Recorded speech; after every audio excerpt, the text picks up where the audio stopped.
I'd like to call the order of the town board. Please call the roll. Trustee Deteen? Here. Trustee McDowell? Here. Trustee Frierson? Here. Trustee McKinney? Chairman Neal? Here. Are there any agenda changes to be brought before the council?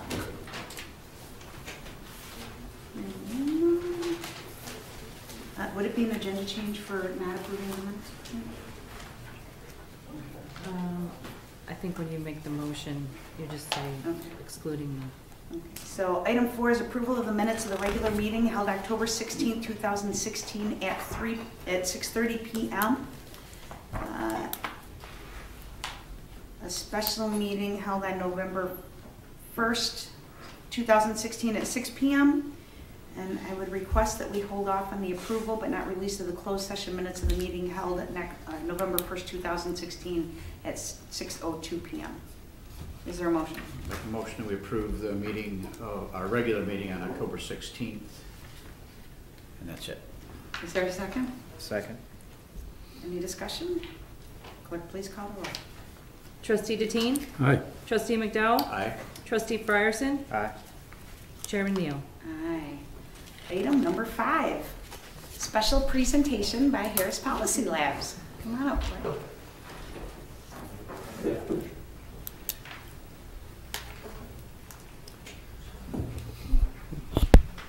So we realize it's a bit difficult to see, so we Thank you. also brought handouts. Once everybody gets that, I can begin.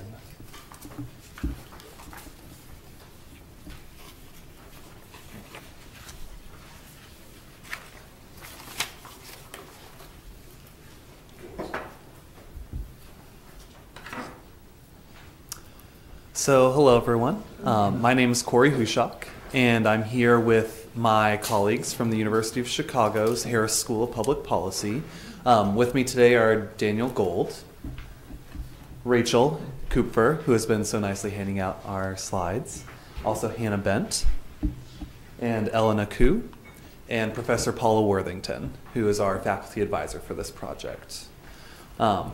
So we've had a lovely time here in Zion today, getting to see the city and meet with so many officials from the township, like Sherry and Larry, and also Mayor Al and David as well.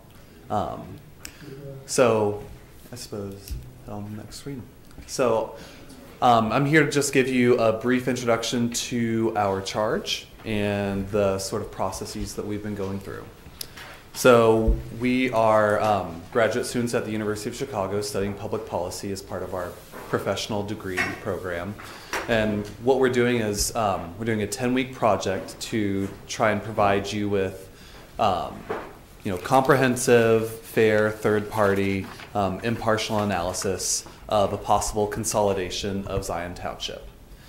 So essentially, we're doing this through the Metropolitan Planning Council, a nonprofit good governance organization here in the Chicagoland area, and also with the help of our advisors at the University of Chicago. And what exactly we're investigating are 4 different scenarios. The first, we are trying to project and say, what would happen if we maintain the current status quo here in Zion? We have obviously the township, we have the city of Zion, we have Lake County, state of Illinois, all these jurisdictions. What happens if we just keep everything as is for all the services, taxes, and et cetera? Next, we look at what would happen if Zion Township consolidates in what we're calling a horizontal merger with Benton Township. So as many of you know, Zion and Benton used to be the same township, and you share many of the same services and jurisdictions today. And so we're looking at what would happen if we combine these 2 organizations that perform many of the same tasks. And next, we're looking at what we're calling a vertical merger. So that's if Zion Township were to merge with the city of Zion. Obviously, the assessor's office is already here in City Hall, and we're trying to see what would happen if we, more fully integrate the city of Zion with the township of Zion. And then finally, we're looking at dissolving the township entirely, most likely into the county. So for all of these, we're trying to be impartial and just look at what happens on several different dimensions if you all wanted to do one of these 3 or 4 types of changes. And so specifically, our approach is to go at this in a systematic way. On the most basic level, we have to look at what are the legal barriers. So what does the laws of the state of Illinois and Lake County say about how you change the status of a township, and assess those for you. Next, we look at the governance structures. Obviously, the commissioners of the city council are also the board of trustees for the township, but we also need to look at what happens to the supervisor, the assessor, both elected positions, and how we fit that in together with the other structures we're looking at. Next, we analyze service provision, and we want to make sure that we give you the tools to provide the level of service that you would like to your constituents here. And so that's looking at both general assistance and property assessment. Next, we explore the tax implications. You all know you're responsible to your constituents on tax matters, and we want to make sure we give you all the options and the maximum ability to do what you want to with that. Next, we're also looking at identifying fiscal impacts and efficiencies that could be made through each of the scenarios. So looking at different ways you could combine things together or make things run more smoothly for the township and the city. So, I don't really want to take up too much of the time today with my spiel. I'd like to open it for questions that myself or my colleagues can answer for you. And we've learned so much today, and we've learned a lot so far in our analysis. And over the next couple weeks, we hope to have a finished product to all of you that can hopefully serve as a basis for your decisions. So with that, I'll open the floor. I have a question. Sure. What would you say would be your main premise in this study? Would it be from the perspective of the taxpayer or the perspective of a recipient of general aid or the services that the township provides? So I think we're really trying to look at it from all 3 of those perspectives. So we want to look at it from your perspective as the actual decision makers who we will deliver our product to. And we want to let you know what is going to happen to the taxpayers here. And also the people that rely on assessments and help from the general assistance program. So I think it would be an incomplete product if we didn't analyze it from each one of those. Okay, so you're going to be looking at a benefit to taxpayers, and of course the recipients are also taxpayers, but services that may or may not be lost or that can't be duplicated elsewhere or things like that. Exactly. Okay. Yeah, we want to make sure that we give you the tools and whatever analysis to maintain the current level of service provision, and hopefully do things for your taxpayers as well. We're really what we sort of envision our project as doing is giving you a menu of options and saying this is how you could accomplish your goals, whatever they are. Any other questions, comments, concerns? Yeah. Mayor, you Awesome. want to add anything? Suggestions, There's we're no also question. open to that too. There's no questions, just thank you very Yes. much Yeah. for Yes. your time and effort. I know that there's some incentive for you in terms of grades and that type of thing. So, but thank you all for putting the effort into this. It'll be very helpful to us. Yes. Yeah, we want to make sure you have that third-party analysis that I want to make sure you get an A on this assignment. Yeah. So just tell that to the lady in the back. Yeah, there you go. Professor, how are they doing? Are they Yeah, on yeah, track? yeah. We just really appreciate the thoroughness. They asked some really hard questions today, a lot of questions. We had over an hour at the Township. They spent almost an hour with Assessor Wickets. They spent an hour with David Nabel and Mayor Hill. They're going to be doing a phone conference with Jan Southard. She was not available today. So they're going to do a phone conference with her immediately after this meeting. I'm going to give them a quick tour. They've been at our buildings, but just show them the locations of the different things so that they can have a visual of it. And they're being very thorough, and I appreciate the hard work that you're all doing and the extensive backgrounds that you have from, you know, across sections. So it helps to see things from a lot of different perspectives. So appreciate that very much. Sherry, I'd just like to comment that, and assure the trustees that the time that I spent with these young people today, I was very impressed with their professionalism, their intelligence, and the way that they, I think we'll get a really good product out of this. And I want to thank them and thank you and the Harris School and everybody that's been involved with this. It's been, I think we'll get a really good product. And I know you guys didn't get an opportunity to really meet with them, but they're a sharp group. Richard got to be in a photo with them. Yeah. Like, Just what I love. yeah. I know that DuPage County has gone through a process similar to this. At least they've made some decisions about their township. Are you familiar with that? And can you comment? Are there any similarities that you're seeing between DuPage County and what you're finding here, or what's your general impression of those? So our main examples that we're trying, using somewhat as models and as far as they're applicable are other coterminous townships that have consolidated. So because Zion City and Zion Townships share the same borders and the same board, we've been looking at Evanston and Belleville are the two other cases in recent Illinois history where a coterminous township is consolidated with the city. And there are some important differences. The assessor in Evanston didn't actually perform assessments. They just helped with appeals and other things like that. But as far as they're useful and as far as, there is evidence of what they've gone through, that's what we're looking to for guidance to a large extent. Thanks. Yeah. Yes, Mayor. Sherry, I was asked a question this afternoon, and I had no idea what the answer was, but they asked, why did Benton and Zion Township split in the first place? Do you know? All the information that I had was that the forefathers they realized that they could get their hands on the money and spend it how they saw fit. And so it was a way to take control of the funds that were being put into that level of government and do what they wanted to with the city of Zion back in 1930. Thanks. So, any other questions? I have a question. Yes, sir. How will this be resolved? Will it be resolved by a vote of the citizens? So right now, we're just doing the study to do fact finding. That's, I understand yes, that, no, but so I'll go all the way through. So then they're gonna be doing their presentation on December 2nd, which I will be going to Chicago for. If any of you would like to go with me, it's from noon until 2, I believe.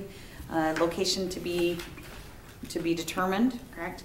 And then what we're hoping, and they're gonna be speaking to you about it later, is that they can come back to a city council meeting and do a full presentation on the results of that.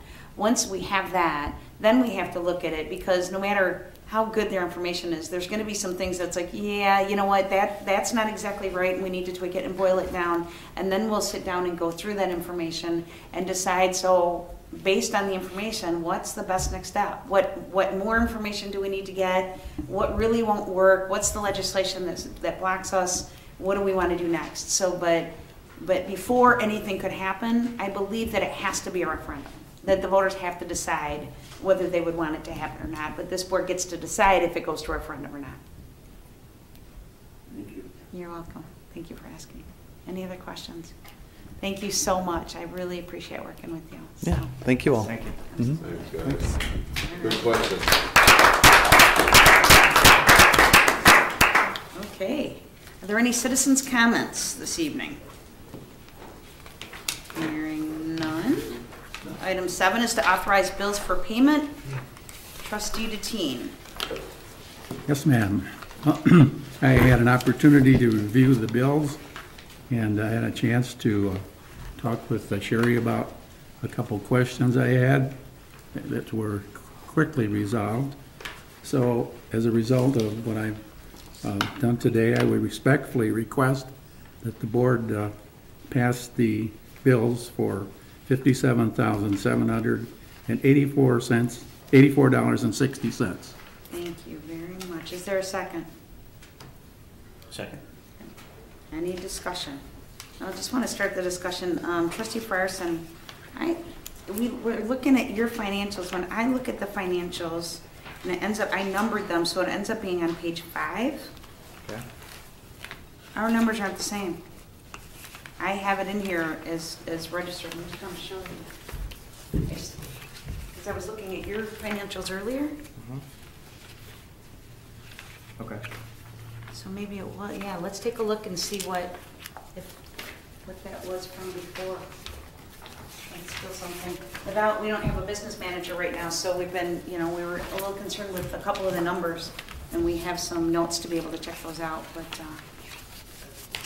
just to make sure that everything's dotted and crossed. So that said, is there any other questions or concerns you want to bring up, Trustee Frierson? Not at this time, no. Okay, so we have a motion and a second. Any other discussion? Clerk, please call the roll. Trustee Deteen. Aye. Trustee McDowell. Aye. Trustee Frierson. Aye. Chairman Neal. Aye. Thank you. Assessor's report. Real quickly, we are going to be wrapping up our hearings next week.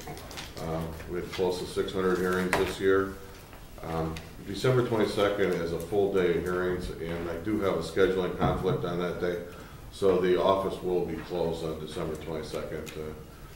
I need to be at the hearings, and when I do hearings, I always take somebody else from the office with me to take notes and stuff. So the office will be closed on December 22nd. That should be the last day of hearings for the year, and we'll be starting our work for next year and doing all the new construction and taking pictures of all the sales and getting ready to turn our books in. We will be turning our books in probably in June, probably the earliest we've ever turned our books in, but we are going to a new CAMA system next year, and the Chief County Assessment Office is, I don't know if the word's required, or asking us to get our books in as soon as possible. So you'll probably be seeing your blue notices sometime in the middle of June, so I look forward to hearing from everybody. Are there any questions? Mayor Hill? Are there any big objections that are coming up this year that we have to worry about?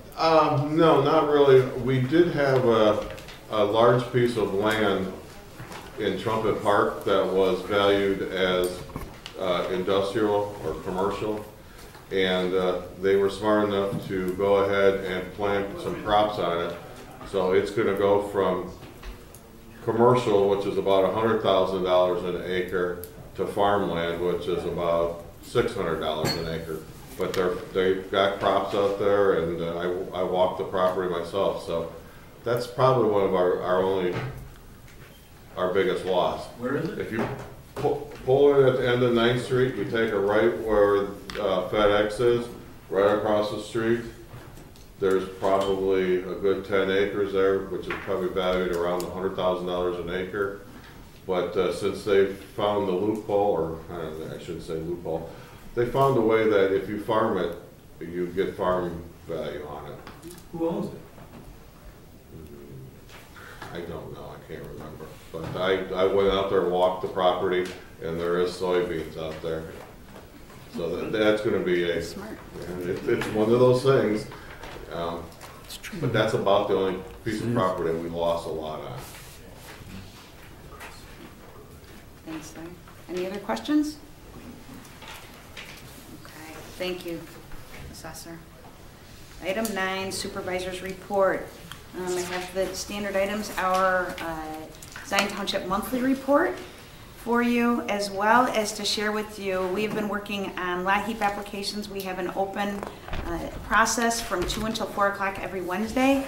And just to share with you, with 3 of us in the office, 4 of us for a short time, we have processed 194 applications, bringing in over $46,000 for the residents.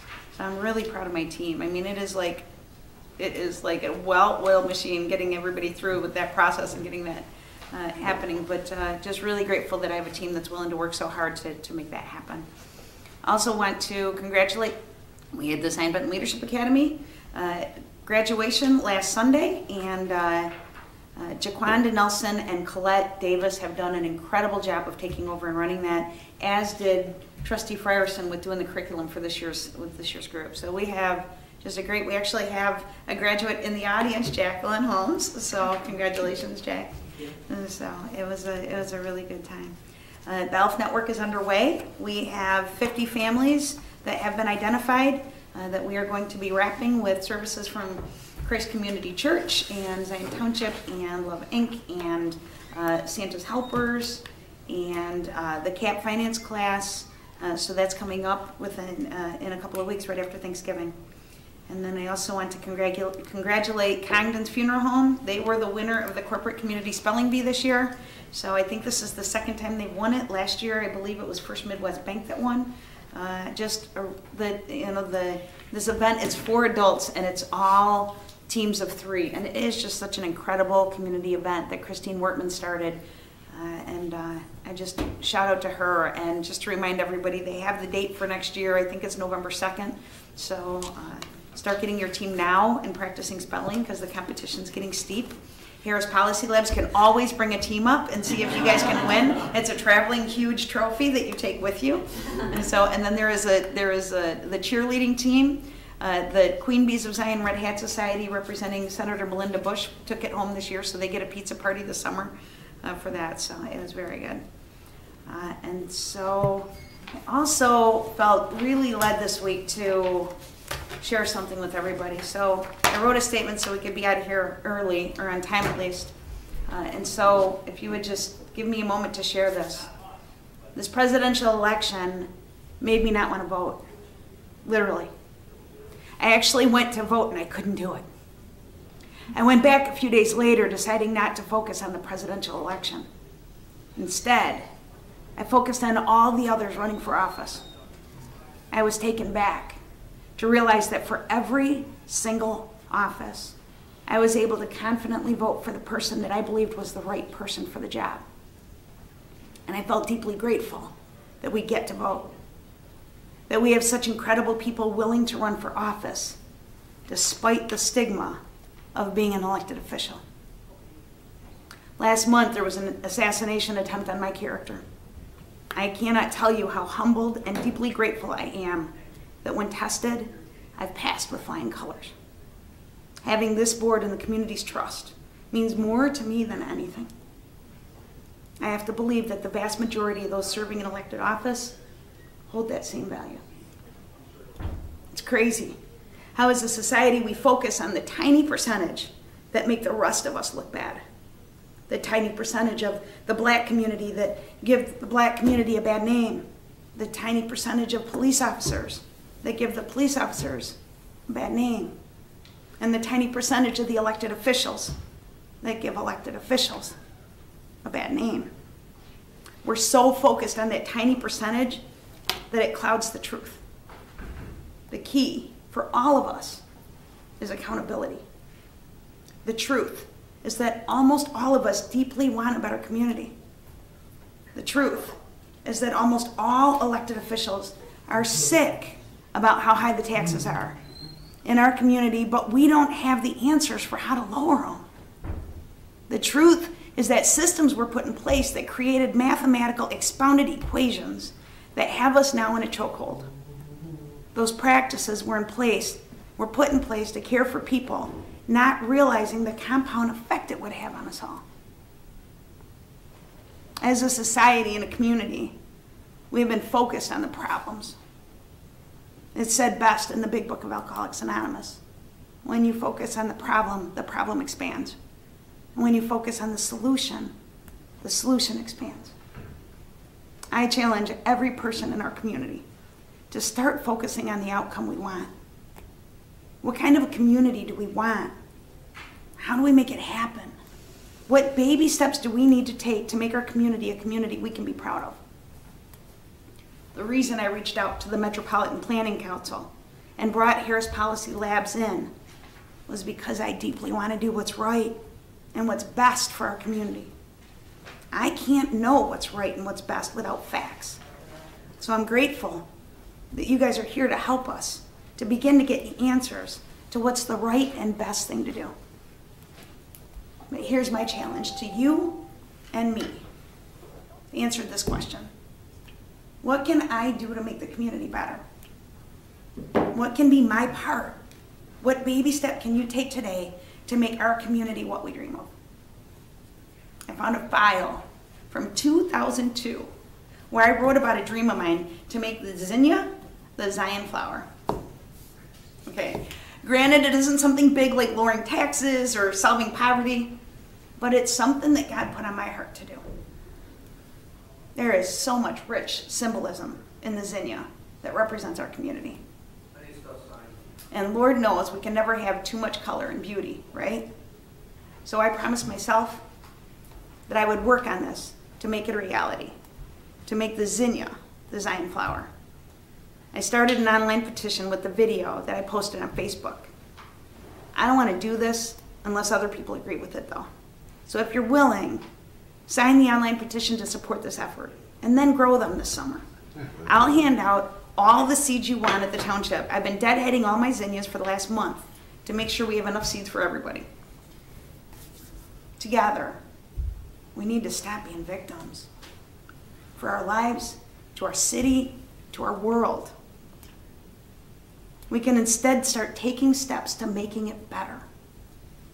Enough of letting the tiny percentage of those who make the rest of us look bad color our world. No more excuses. The key is accountability for each of us. Years ago, a mentor of mine challenged me, and I told her that my New Year's resolution was that I needed to grow up. And she laughed at me and said, "Whoa, you don't need to do that." She said, "You just need to do two things. You need to be responsible for your actions and your attitudes. The rest will take care of itself." So I'm choosing to do that. And I'm hoping as a community you guys will join me. Let's make Zion the shining example it deserves to be. So thank you for giving me a moment to share my thoughts and prayers, and hoping that we can start a new tradition in this community and we can start doing things that really can turn our city into the city that we know it can be. That's why we dedicate our time and our efforts. And I love zinnias. So with that, is there a motion to adjourn? Second. Motion second, discussion? Quick, please call the roll. Trustee Deteen. Aye.